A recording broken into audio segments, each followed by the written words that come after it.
Bom dia, ex-ministro da Justiça e Segurança, doutor Sérgio Moro. É um prazer falar com o senhor.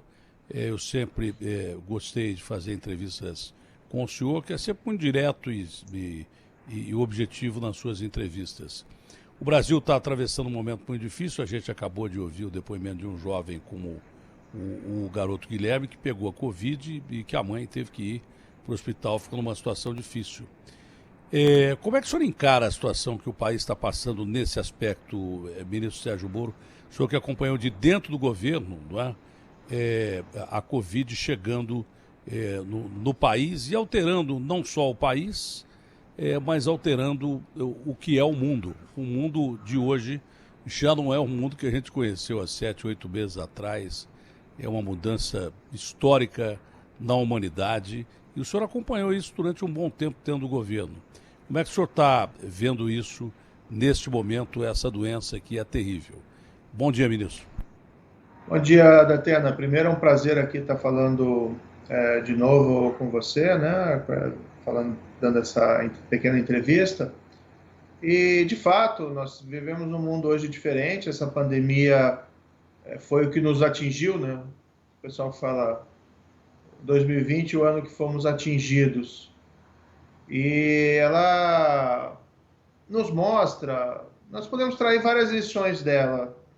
Primeiro, eu acho que ela ressalta alguns defeitos que nós temos aqui aí como país, né? Nós poderíamos estar numa situação melhor, de mais robustez econômica, de mais estabilidade jurídica, institucional. Talvez se nós não tivéssemos perdido tanto tempo no passado.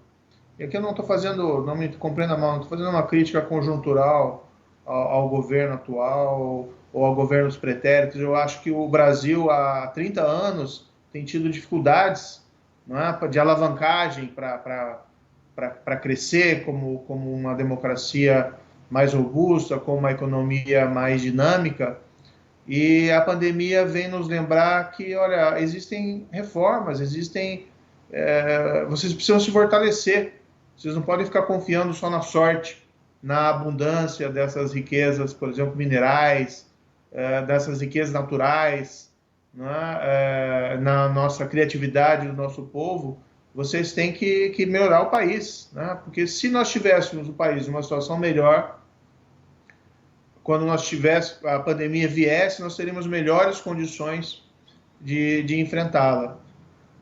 Uma outra questão que me chamou a atenção muito é que ela reforçou algo que já nós vimos mal, que é essa excessiva polarização política, ideológica, em todos os setores, né? Nós temos que cultivar mais, tem essa reflexão, nós temos que cultivar mais algo que é essencial dentro de uma democracia, que é aquele espírito de tolerância, né? Respeitar mais as ideias alheias, seja do ponto de vista de ideologia, religioso, político. Essa polarização que afeta até, veja, na pandemia, quando a pandemia deveria ser um momento de união e solidariedade, nós temos vários exemplos positivos disso, né? Médicos, enfermeiros, profissionais de segurança, pessoas realizando doações. Nós temos muitos exemplos positivos dentro da pandemia, mas talvez o que sobressaiu foi essa polarização refletida no receituário de como enfrentar a pandemia. É claro que, sendo uma doença nova, é natural que hajam divergências razoáveis. Ninguém sabia como ela ia se comportar no Brasil, quais seriam... Haviam predições, evidentemente, científicas, né? Mas havia toda uma incerteza em relação a ela. Então, eu acho que a pandemia nos traz duas lições importantes, que nós precisamos nos preocupar em melhorar o país para enfrentar emergências dessa espécie, né? Nós somos um país abençoado em vários aspectos. Por exemplo, não sofremos calamidades naturais como terremotos, como furacões, o que facilita a vida de todos, né? Mas, por outro lado, isso talvez nos tenha deixado um pouco numa zona de conforto, de pensar que nós somos o país do futuro e não nos preparar de maneira adequada para esses desafios. Essa é uma pandemia, pode se repetir esse fenômeno daqui a alguns anos. E a outra, a Eu questão entendo. da polarização, né? Que eu ah, acho que isso não nos leva a nada. É por isso que eu não quero polarizar essa entrevista, porque quando você entrevista o Bolsonaro, você é de extrema direita e reacionário. Quando você entrevista o Moro, que saiu do governo do Bolsonaro, você é comunista. É uma coisa ou outra. Eu quero evitar essa polarização, mas há perguntas que, baseado na resposta de quem tá sendo entrevistado, você tem que fazer. Necessariamente você tem que fazer.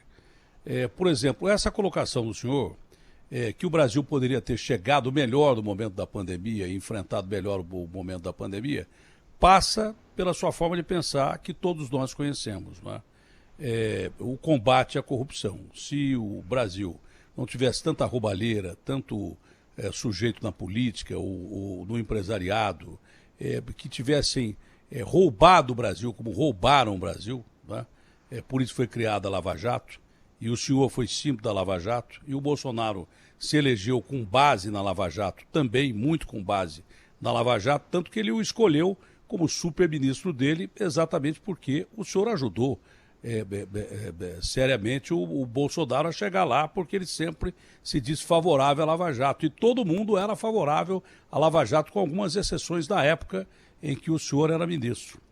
Desde o começo eu perguntei ao senhor, na primeira entrevista que eu fiz com o senhor lá em Brasília, que quando houve uma avaliação da Folha de São Paulo, o senhor aparecia 2 vezes melhor avaliado, ou 3, que o próprio presidente da República, já antes de assumir o cargo. Eu disse, isso não vai lhe causar problema, ministro? O senhor disse não. Então, tem 2 perguntas embutidas aí. Quando o presidente Bolsonaro disse que ele acabou com a Lava Jato, significa que ele mudou os caminhos, que o senhor julga ser os caminhos certos, né, e que ele pretendeu, obviamente, seguir outros caminhos, e se essa pandemia ajuda muito a prejudicar, por exemplo, a execução de um projeto anticrimes que o senhor tem, porque está todo mundo pensando na patologia e esquecendo de outros sérios problemas que o país tem, como o nosso Código Penal ultrapassado. Esse artigo foi enfiado no meio de um pacote que o senhor pretendia, com leis mais sérias, combater o crime organizado, desde o varejo ao crime organizado, o crime de morte, que é um fator importante na sua forma de pensar e na nossa também, mas também o crime de corrupção, de evasão fiscal e daí por diante. Isso aí foi metido no meio de uma discussão de pandemia.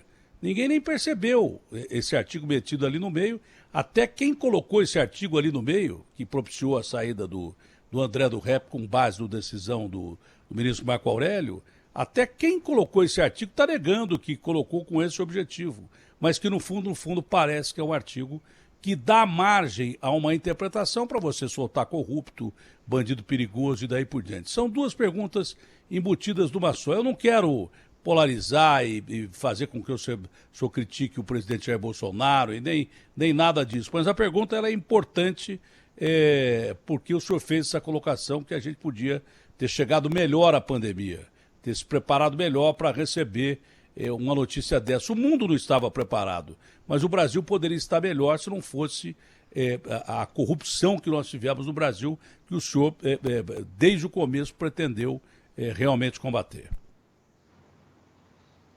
Veja, o combate à corrupção se insere dentro desse cenário de reformas modernizantes do Estado. Então, me lembro assim de uma maneira muito clara, quando eu fui convidado a compor o governo, fui visitado pelo ministro Paulo Guedes, né? Isso há uma semana antes do segundo turno, não é uma novidade isso, já falei antes, mas o ministro Paulo Guedes, né, é uma pessoa que eu respeito bastante, tem um discurso bastante sedutor, e ele, dentre outras coisas, ele falou, olha, nós estamos indo para, por exemplo, abrir a economia, né, para nós resgatarmos o crescimento econômico com responsabilidade, privatização, abertura, modernizar o país. E, da outra parte, o convite para mim direcionado era exatamente o combate à corrupção e o império da lei, né, o rule of law. E eu acredito nessas reformas, né? Entrei por conta dessas boas intenções. Talvez tenha tido alguma ingenuidade política da minha parte em relação a essa questão que você mencionou do problema da popularidade ou coisa parecida, mas as intenções foram essas, e eu permaneci fiel a esses princípios desde o início, e é o que eu acredito. Eu também não tenho nenhuma intenção aqui de polarizar com o presidente da República. Eu acho que o que o país deveria fazer, concomitantemente ao combate à pandemia e esses efeitos econômicos adversos, né? Isso é fruto de uma série de tragédias pessoais, de pessoas que perderam emprego, renda, empresas que fecharam, principalmente aí no ramo de serviços, mas concomitantemente nós temos que prosseguir com essas reformas modernizantes, e a agenda anticorrupção é essencial. Nós vimos na própria pandemia casos investigados pela Polícia Federal ou pelas polícias estaduais de possíveis desvios de recursos que seriam utilizados no combate à doença, principalmente envolvendo muitas vezes compra de respiradores ou de EPIs, compras eventualmente superfaturadas. Então nós vemos que a corrupção ela não se acaba assim de repente, Nós temos uma cultura, infelizmente, de não muita integridade no trato da coisa pública, e para que nós possamos superar esses desafios, nós precisamos de exemplos, bons exemplos, Isso eu acho que é importante, mas nós precisamos também ter uma forte construção institucional para poder vencer esses casos de corrupção. Nesse aspecto, nós estamos em débito, Nós tivemos uma perda muito significativa no passado, que foi o fim da execução da condenação criminal em segunda instância, uma decisão do Supremo Tribunal Federal, tem que ser respeitada a decisão. Os magistrados muitas vezes se sentem premidos ali por vínculo ao texto legal, e o texto não é dos melhores, mas poderia interpretar de outro jeito. Mas esse, por exemplo, é um instrumento essencial para combater o crime em geral, mas em especial o crime de colarinho branco e o crime de corrupção. E não tenho visto, assim, muitas iniciativas, pelo menos incisivas, para retomar a execução em segunda instância. Nós temos uma PEC na Câmara, que é a PEC 199, poderia ser votada, o relatório está pronto. Uma questão que já foi discutida 1 milhão de vezes. Nós temos um PLS 166/2019, no Senado, que também está pronto, foi aprovado na Comissão de Constituição e Justiça, pronto para ser votado. E nós temos a possibilidade, já que o Supremo mudou o entendimento, de mudar o entendimento do Supremo através de indicação de juízes, de outros magistrados, de candidatos que pensem, que sejam favoráveis em relação à execução da condenação criminal em segunda instância. Tudo isso naquela perspectiva que eu lhe disse agora. Nós muitas vezes ficamos na impressão que o Brasil tem um destino manifesto de dar certo, que ele é o país do futuro, que com o tempo tudo vai se resolver e tudo vai ficar bem. E se nós estivermos errados, E se nós lembrarmos que existe uma série de desafios de futuro que poderão nos trazer muita dificuldade. Por exemplo, tem gente que não acredita em crescimento global, mas existem muitos trabalhos científicos que apontam que esse é uma possibilidade futura do planeta. Isso vai trazer uma série de desafios. Nós vamos estar preparados para esses desafios, se isso for inevitável, um crescimento da temperatura. Nós temos hoje uma agroindústria, agricultura, pecuária muito dinâmica, muito moderna no Brasil, é o que tem sido um grande motor da economia, mas todo mundo nos fala que o nosso campo industrial ele é muito inferior ao que ele já foi no passado, em termos de participação na economia, e que nós estamos atrasados no desenvolvimento dessas tecnologias mais relevantes. Será que nós vamos ser realmente um país competitivo no futuro se nós não tenhamos esses investimentos tecnológicos? Então, me parece assim, que nós temos uma visão de acomodação, aquele trecho do hino nacional, deitado em berço esplêndido. Acho que nós tínhamos que nos levantar desse berço, e faz parte disso essas reformas. inclusive a agenda anticorrupção. Eu saí do governo, não é? Sei que até muita gente criticou, não compreendeu e tal, etc. Bem, eu tinha minhas razões e tenho minhas razões, mas não posso deixar de recomendar, independentemente se esse governo ou um outro governo futuro, que essa agenda anticorrupção seja retomada. Isso aí é uma agenda de país, não é uma agenda não é uma agenda minha, não é uma agenda do jornalista, não é uma agenda da Lava Jato. Essa é uma agenda de país. Eu vejo com certo pesar algumas oportunidades perdidas. Bom, eu vou chegar à decisão que está colocando o Brasil discutindo quase que uma coisa só, que é a decisão do ministro Marco Aurélio de soltar um traficante internacional super perigoso. Eu vou chegar lá. Eu vou tentar ser rápido e chegar lá, porque eu sei que o seu tempo é precioso. Mas o senhor respondeu uma pergunta específica de uma forma ampla, demonstrando um conhecimento geral do Brasil. O senhor está se preparando para ser candidato a presidente da República? Não. Isso eu acho que é uma fantasia, né? Eu saí do governo e eu era juiz, magistrado, então eu tenho um treinamento específico legal. E a minha preocupação atual é a reinserção, né, no setor privado, e quero continuar com esse debate público, porque eu tenho como contribuir, né, a questão da própria agenda anticorrupção, mas não tenho nenhuma pretensão eleitoral de futuro. Eu acho que isso é muito... isso é algo assim que não está presente dentro do meu horizonte próximo, né? Acho que não... Agora, o que não me impede de continuar como cidadão cobrando, seja desse governo, seja dos futuros governos, seja atitudes condizentes, né, com esses compromissos maiores que beneficiem a população brasileira. Eu acho que se pode combater a pandemia, ao mesmo tempo que se combate a corrupção, não há nenhum problema em relação a isso. E não podemos ter ilusão que nós vamos combater a corrupção fazendo operação da Polícia Federal, de busca ou prisão de 5 dias. Se o sistema não funcionar como um todo, logo nós vamos voltar à impunidade da grande corrupção e ela se retroalimenta, porque a corrupção é risco e oportunidade. A única forma de evitá-la é aumentar o risco e diminuir a oportunidade. Se os riscos são diminuídos e as oportunidades aumentam, ainda que se diga que a Lava Jato não é mais necessária, esse é um auto-engano perigoso. Ela volta de maneira invisível, insidiosa, independentemente das boas intenções, das boas intenções das pessoas. Não tenho dúvida das boas intenções de muitas pessoas, mas é preciso construir estrutura institucional.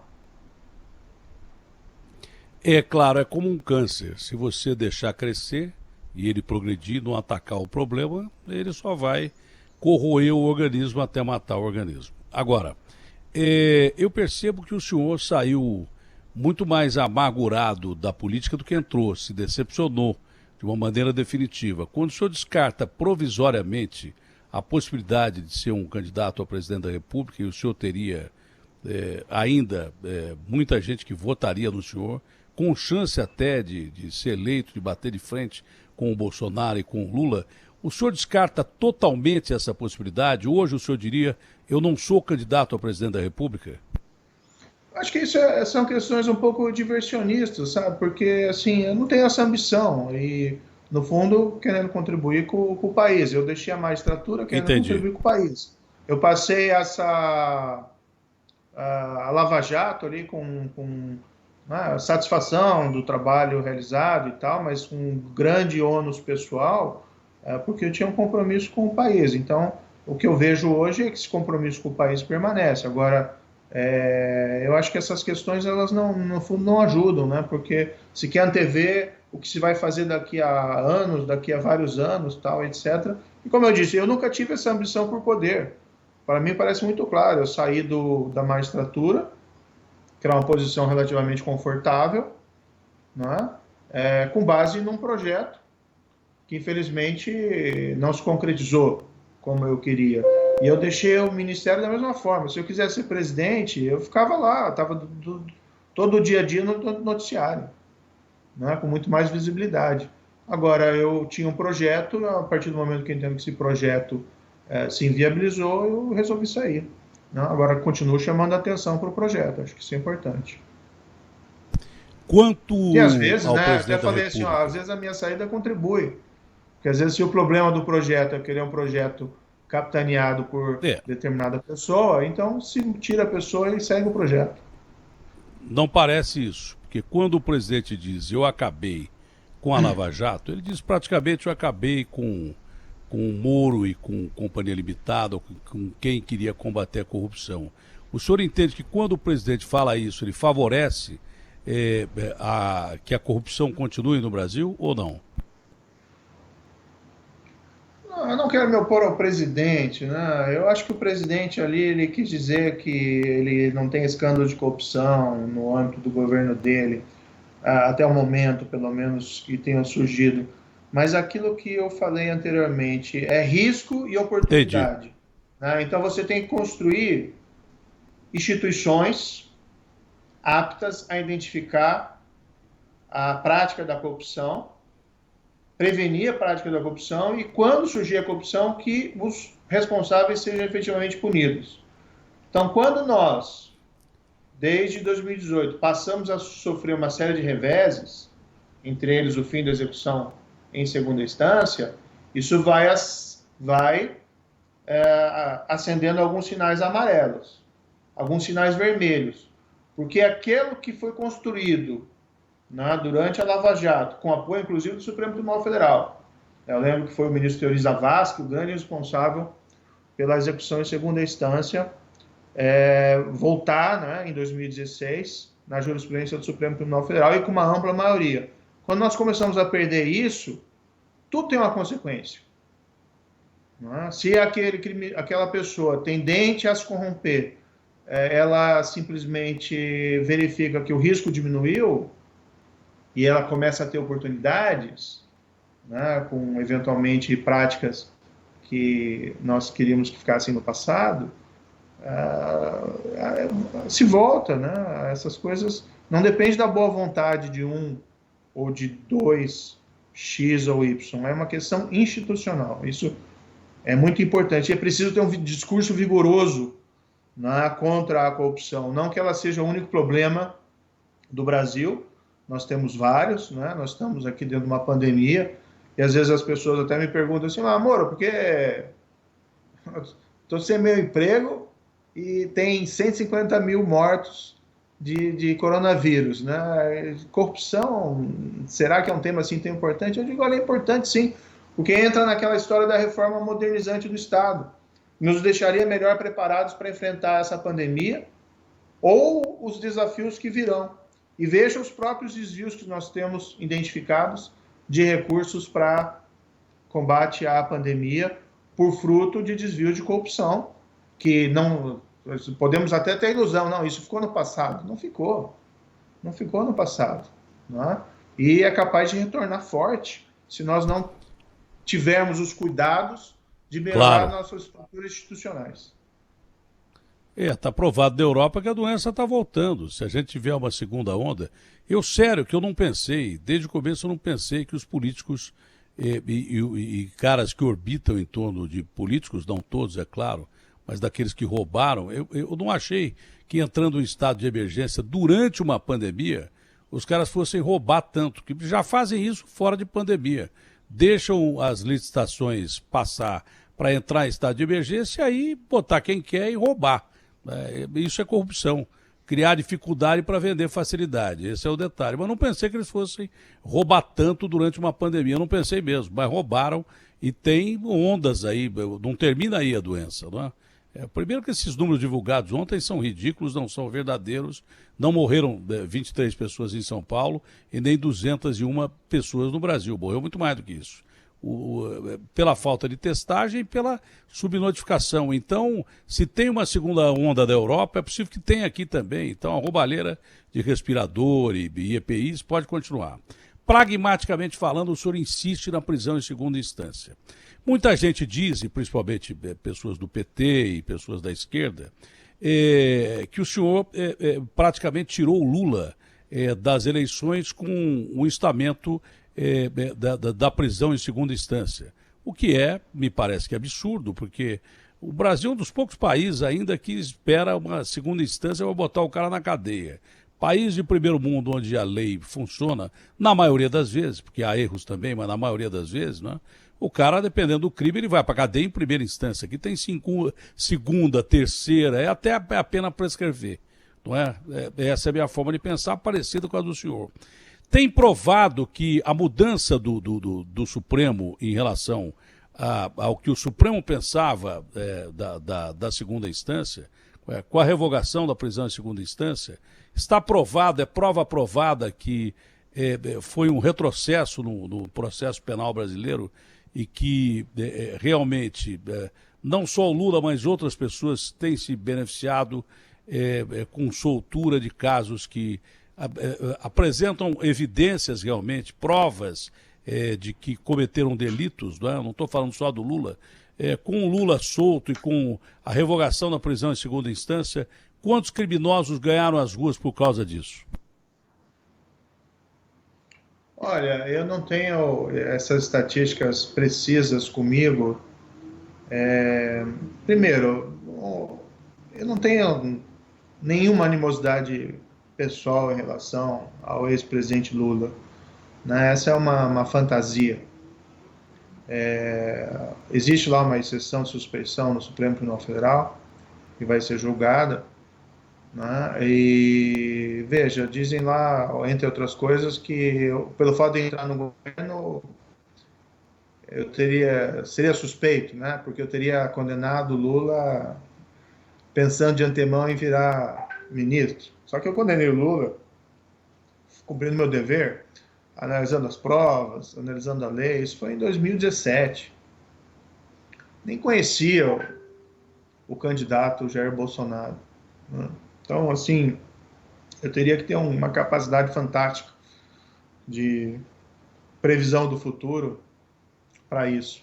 Quem decretou a prisão do ex-presidente foi o Tribunal Regional Federal da 4ª Região, após o julgamento em segunda instância, e que foi precedido por uma denegação de habeas corpus pelo plenário do Supremo Tribunal Federal. Então, isso foi simplesmente aplicação da lei, né? Não foi uma questão individual em relação ao ex-presidente. Ele se candidatou em 2018, sabendo de antemão que ele não reunia as condições jurídicas para tanto. Então, ali foi uma estratégia, no meu ver, claro que também ali havia uma estratégia eleitoral de transferência de votos ao Haddad, né, num eventual segundo turno, mas foi a busca da construção de um álibi. E, veja, se eu sou suspeito porque eu entrei no governo, eu fiquei pensando agora, se eu sair do governo, continuo suspeito também, né? Então, é uma coisa assim meio estranha, entendeu? Então, nunca teve nada disso. Agora, o Supremo tem a liberdade de decidir como ele quiser, evidentemente. Se quiser anular a condenação do Lula com base nesse tipo de argumento, paciência, né? Eu vou lamentar e tal, porque eu acho que eu fiz o trabalho correto, mas do ponto de vista pessoal, eu não me importo nem um pouco. Do ponto de vista pessoal, para mim, quando eu profiro uma sentença como juiz condenando alguém, e isso normalmente é a prisão por conta de crimes graves, isso não traz nenhum júbilo pessoal, nenhuma alegria. No fundo, é apenas você cumprindo lá o seu dever, né? E você até se compadece com o sofrimento humano de alguém ir para a prisão, mas muitas vezes a resposta que a lei exige. Isso tem um propósito de prevenir novos crimes, né? Então, acho que isso é extremamente relevante. A questão da segunda instância nós temos uma tradição no direito brasileiro que é esse formalismo excessivo, né? Que reflete um pouco até nossas práticas diárias, pronomes de tratamento, Vossa Excelência, Vossa Senhoria, tribunais, cortes de justiça majestosas, prédios de mármore, né, com tudo aquilo, e muitos magistrados, um número até superior ao do que existe em outros países, e uma cultura de que, às vezes, algumas instituições se tornam autorreferentes, no sentido que elas passam a existir por si mesmas e se perde um pouco a visualização de que elas estão ali para resolver conflitos entre as pessoas. Aí hoje você vê na justiça até uma cobrança de condomínio, demora anos. Quanto mais o julgamento de um caso criminal complexo. Nessa perspectiva, que você pensa que a justiça é para esse tempo e não para uma vida futura, os processos precisam acabar em um tempo razoável. Né? Nós conseguimos no projeto anticrime, isso foi positivo, que os legisladores aprovassem lá que, a partir da condenação pelo júri julga basicamente assassinatos no Brasil. A partir da condenação pelo júri, se a pena for igual ou superior a 15 anos, já se inicia a execução da pena. Isso os parlamentares aprovaram. É um crime de sangue, isso facilita. Né? A corrupção, claro que é reprovável, mas assassinato é bem mais.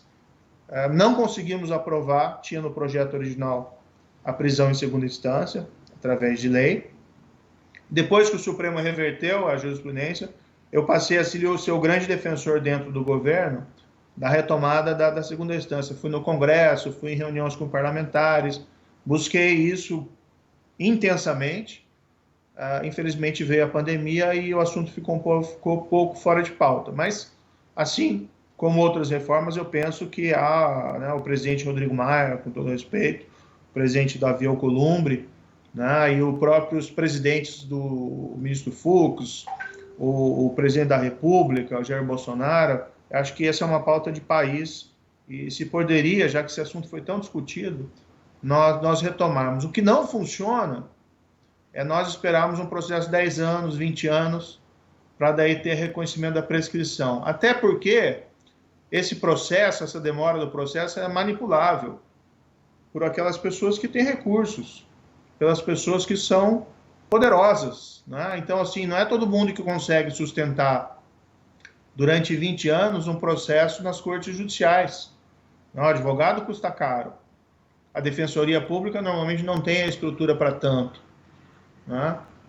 Você não tem condições de ficar vindo a Brasília aqui ver o seu caso durante anos. Então, esse sistema é manipulável e gera uma justiça extremamente desigualitária, no qual o poderoso tem muitas chances de se safar e aquele que mais vulnerável não. Eu sou da opinião que quem cometeu um crime, quer seja rico ou quer seja pobre, tem que ser punido. Né? Não tem esse tipo de viés classista na distribuição da justiça. Mas nós temos que diminuir as desigualdades dentro do sistema, que muitas vezes favorecem o poderoso em detrimento do fraco. E quando tem um crime, acho que isso é muito relevante. As pessoas se esquecem, acham que é uma disputa lá entre o Ministério Público e o criminoso, que é como é esse promotor aí de São Paulo? Gaíca, né? Gaíca contra Gaquia. Marcola. Gaquia. Gaquia contra Marcola. Ou que é a Deltan contra Renan Calheiros, né? Não, no fundo você tem ali alguém que cometeu um crime, foram exemplos hipotéticos, tá? Não estou dizendo que nenhuma dessas pessoas cometeu um crime, mas quando tem alguém que cometeu um crime, você tem um criminoso e tem uma vítima, e o processo tem que cuidar do direito de ambos. É a função básica do processo do Estado, quando ele surgiu, lá ainda na época romana e tudo e tal, os Estados nacionais, era a distribuição da justiça pelo rei. O magistrado era visto como uma longa mano do rei para distribuir justiça entre os seus súditos e garantir mesmo para aqueles súditos que não eram súditos poderosos, porque o poderoso fazia a justiça por sua própria conta. E nós esquecemos esse aspecto. Exemplificadamente, tem um indivíduo que, quando o Supremo mudou a jurisprudência exigindo trânsito em julgado, isso foi em 2008, né, a primeira vez, 2009, depois reverteu em 2016 e agora voltou de novo. Mas o indivíduo ali em 2009, a vítima tinha levado 2 tiros, um na boca e um na coluna, sobreviveu, né, uma tentativa de assassinato. O acusado era confesso, não tinha nenhuma dúvida em relação a isso, foi um crime motivado ali por uma situação de ciúme, foi condenado, inclusive em segunda instância, foi colocado em liberdade e depois o caso prescreveu. Nunca, né, foi preso, nunca pagou pelos seus crimes. Se eu tivesse, não que eu queria vingança, né, mas se eu fosse vítima, tivesse levado um tiro na boca, um tiro na coluna, com todo o sofrimento que isso significa, eu ia querer ter alguma espécie de reparação. Não é vingança, é justiça. Quanto à decisão do rei, quando você pegava... quanto à decisão do rei, quando você pegava o rei Salomão, até que era legal, né? Mas quando você pegava um Calígula pela frente, a situação era completamente difícil. Por isso, a necessidade da existência do direito romano, que a gente adota os princípios até hoje. Agora, doutor Moro, vamos chegar à decisão do Marco Aurélio. Há muito tempo eu venho dizendo que o seu pacote, até o do ministro Alexandre, mas principalmente o seu pacote anticrimes, que tinha foco mesmo não só na corrupção, mas também nos crimes de sangue, que são terríveis no Brasil. E uma coisa vem da outra, vem do crime organizado, vem de uma série de fatores, né? Os crimes aumentam da divisão de renda, um caldo de cultura que engloba uma série de coisas, inclusive corrupção, né? Mas é crime de sangue, onde as pessoas morrem a troco de nada, por causa de um celular, morrem por causa de fortunas imensas, mas morrem, né? Então, eu acho que o senhor estava bem focado nesse aspecto. Mas, há muito tempo eu venho dizendo que o seu pacote anticrimes vem sendo desidratado dentro do Congresso Nacional. Há muito tempo eu venho dizendo que ele foi desidratado no Congresso Nacional.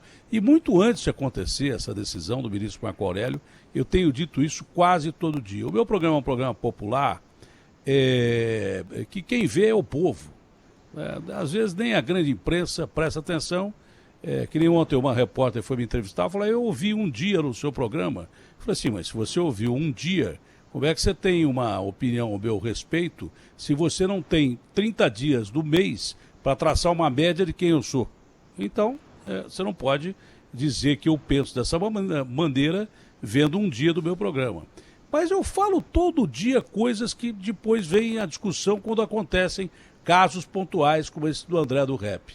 Eu disse literalmente várias vezes, pacote anticrimes do Moro está sendo desidratado pelo Congresso Nacional de forma casuística, né? De cara que é decente, que é honesto, mas vota contra uma lei que bota corrupto na cadeia, né? Para evitar que o cara que está sentado do lado dele é corrupto e foi eleito, vá para a cadeia. Ou facilitar para que corruptos amigos ou parentes dentro da política ou fora da política, ou poderosos, saiam da cadeia. O cara vota contra ou a favor, casuisticamente, e isso é uma coisa bem clara dentro da política nacional. E o seu pacote foi desidratado dentro daquilo que o senhor previa para melhorar a situação de um Código Penal que tem quase 100 anos de idade. Muitas dessas proposições do senhor ficaram desidratadas.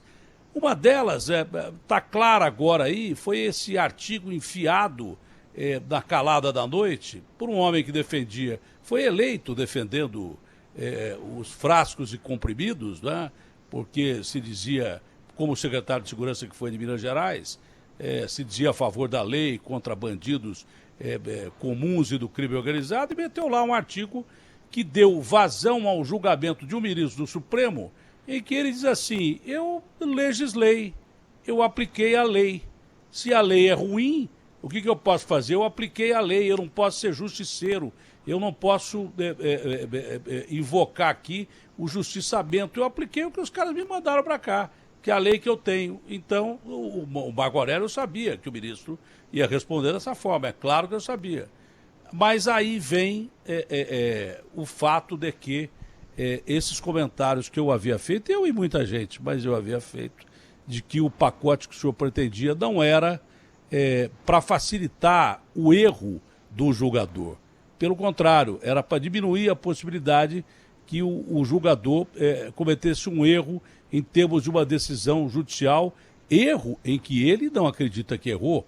Muita gente acha que a contribuição da decisão dele em soltar um criminoso internacional perigosíssimo, que provocou matança direta ou indireta de milhares de pessoas no Brasil e no mundo, foi uma decisão absurda, né? Mas ele respondeu, eu apliquei a lei que vem de um artigo votado no Congresso, que passa pelo presidente da Câmara, que passa pelos senadores, que passa pelos deputados. Parece que uma deputada foi contra da comissão de revisão, e uma só, a maioria aprovou, e que quando chega no ministro do Supremo, o ministro do Supremo se defende, eu soltei o cara porque está na lei. Né? Até que ponto a decisão do ministro foi correta, no seu ponto de vista? Até que ponto ele foi induzido, talvez, a um erro? E até que ponto realmente os políticos brasileiros diminuíram muito o impacto que o seu pacote pretendia ter na justiça brasileira? Bem, eu apresentei esse projeto de lei anticrime, foi no início de... Foi em fevereiro, no final de fevereiro de 2019, e o teor dele era muito claro, ele é um texto duro, né, para tornar a justiça mais eficiente.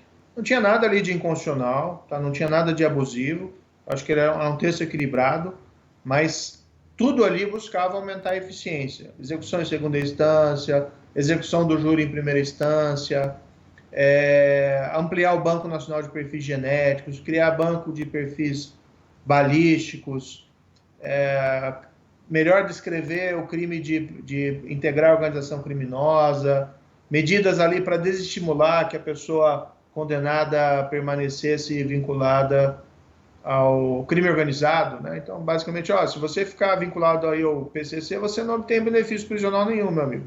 Então, você escolhe, você fica ou você vai conseguir o benefício. Não tinha nada de equívoco no texto, então ele era muito claro nesse sentido. Houve uma resistência política muito grande, tá, dentro do Congresso.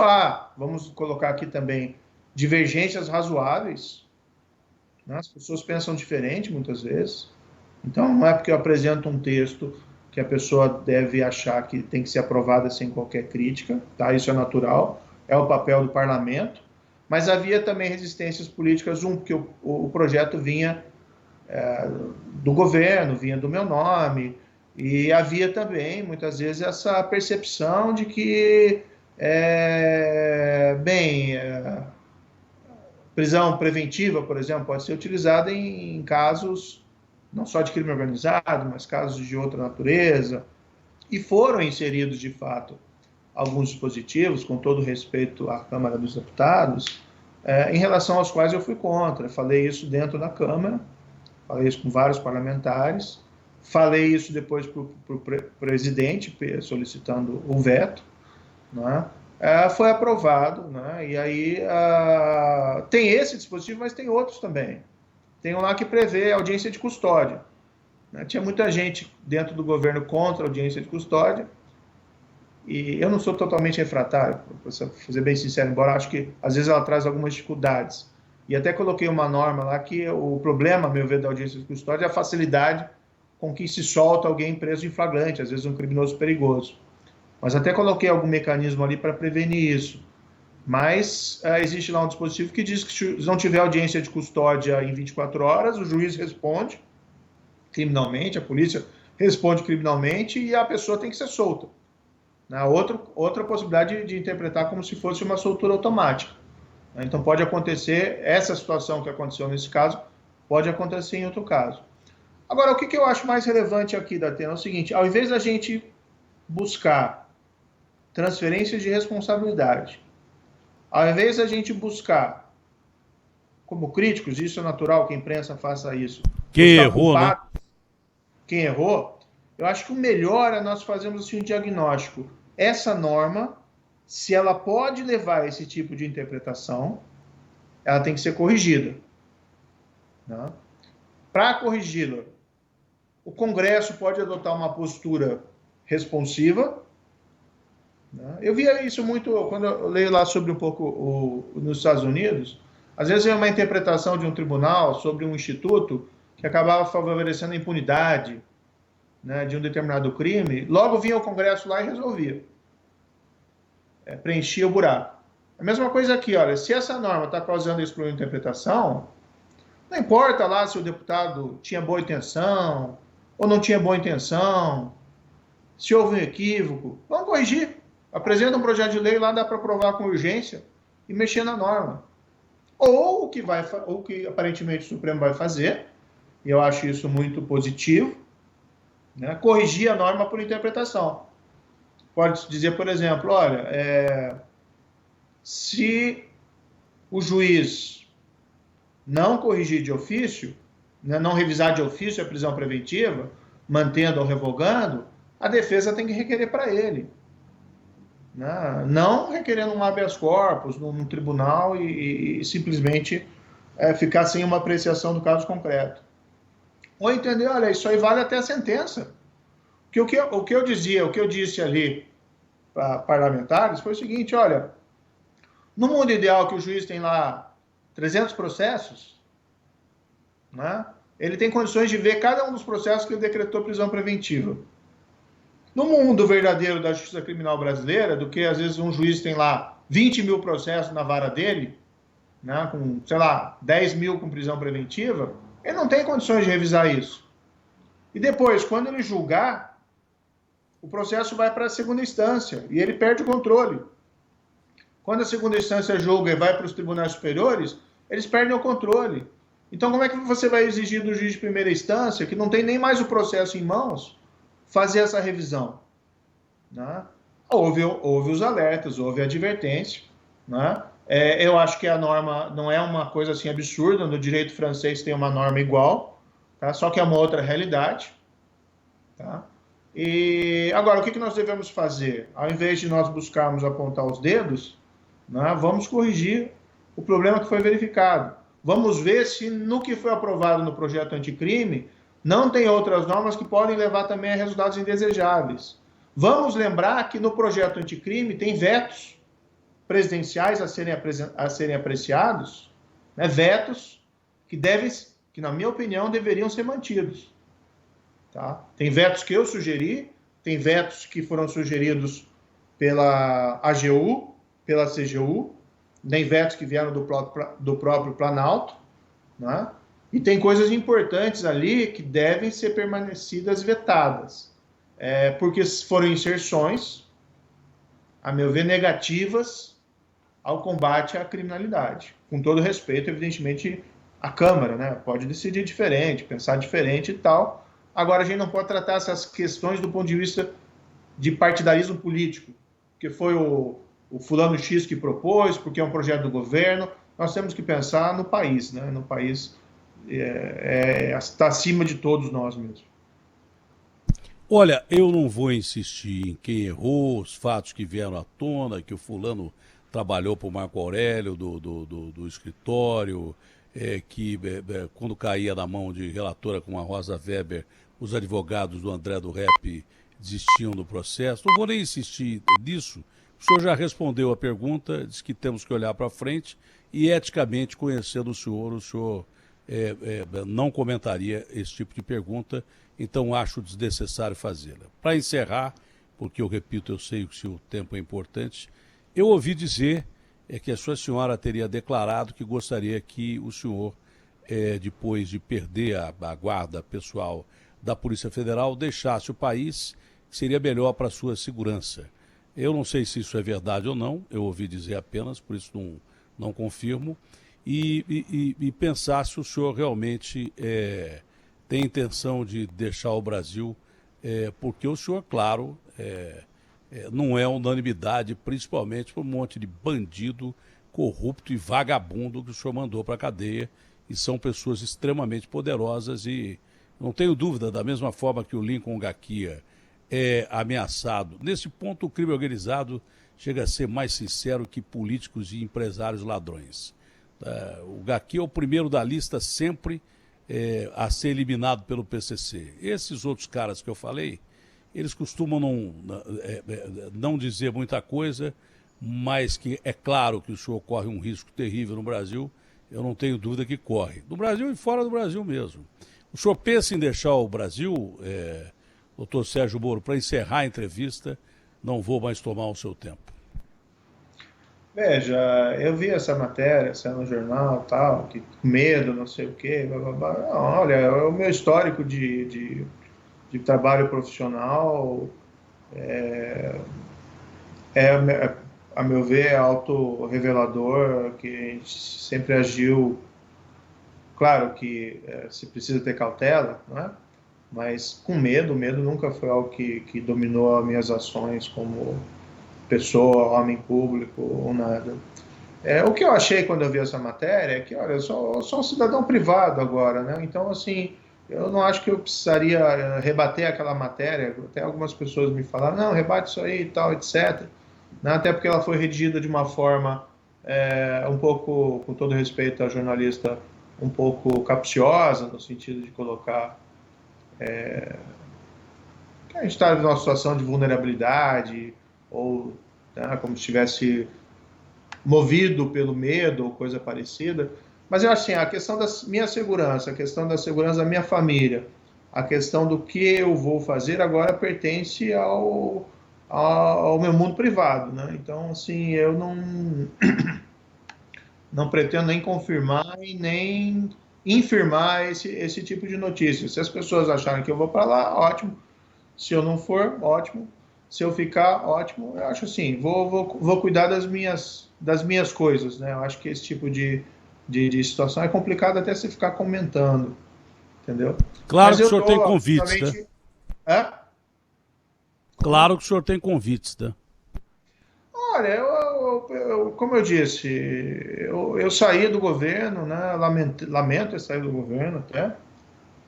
Sair, não que eu lamento a decisão, né? Mas eu gostaria, evidentemente, de ter continuado lá esse trabalho, mas o que eu posso dizer é continuar recomendando que se faça aquilo que eu faria se eu tivesse lá.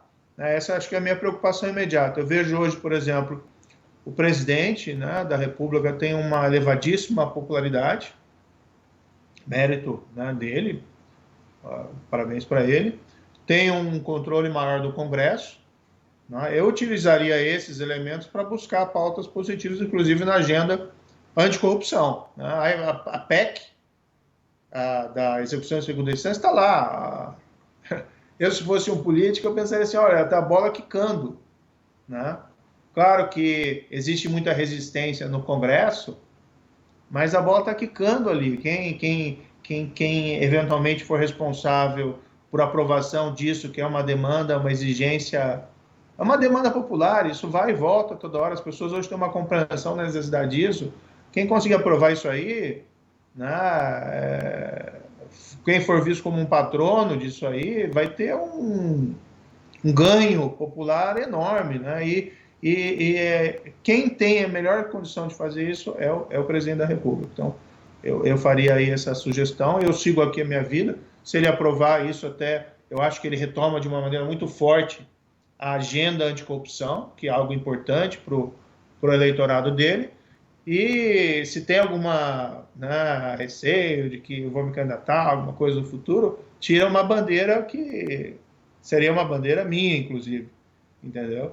Então, há muito que pode ser feito, eu desejo aí até ao governo que tenha o seu sucesso, mas eu também espero, como cidadão, que o governo, né, retome de maneira robusta essa agenda anticorrupção, porque até o momento não basta dizer que pessoalmente é contra a corrupção, tem que ter mudanças estruturais, institucionais, para melhorar esse quadro e impedir que ela volte com força. Eu acho que esse é o ponto fundamental. Doutor Sérgio Moro, foi um prazer e uma honra entrevistá-lo mais uma vez. Saúde e proteção ao senhor e toda a família. Fique com Deus.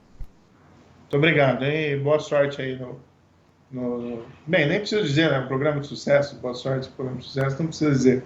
Mas, enfim, boa sorte para todos aí os ouvintes, então. Obrigado.